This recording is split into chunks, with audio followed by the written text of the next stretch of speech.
Es gibt verschiedene Kategorien. Einmal Film.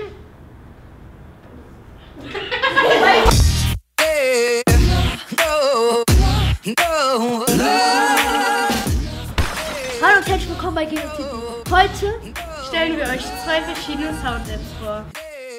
die erste Fun Sound. Die zweite Big Bang Kids.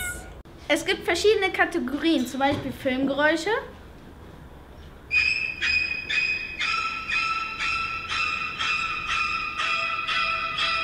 Oder man nimmt einfach Publikumsgeräusche, zum Beispiel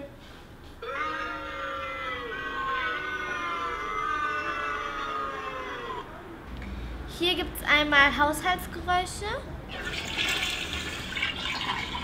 und einmal Tiergeräusche. Bei der Fun Sound App gibt es ca. 40 verschiedene Sounds. und bei Big Bang Kids gibt es 90 Sounds und 90 man kaufen kann, also Songs. Also mein Lieblingsgeräusch ist das Geräusch, denn es konnte beim Fernsehen mit solchen so Beleidigungen kommen. Hey, ey Alex, du bist so ein... Mein Lieblingsgeräusch ist das Clownlachen, weil es witzig ist. Bei unserer App ist es besonders, dass man die Sounds alle gleichzeitig spielen kann und daraus macht man kleine Geschichten.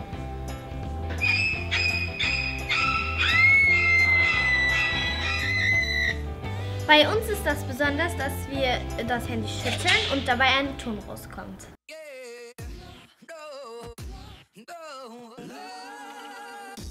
Wenn ich mich zwischen den beiden Apps entscheiden müsste, dann hätte ich die Big Bang Kids gewählt. Ist das eine Frage? Ja, natürlich. Ich auch. Klar doch. Ich auch. Ich nicht. Also ich hätte die andere App gewählt. Ich hätte die andere App auch gewählt. Ich hätte die Big Bang Kids genommen. Und die Big Bang Kids App steht deutlich in Führung, deswegen empfehlen wir euch Big Bang Kids.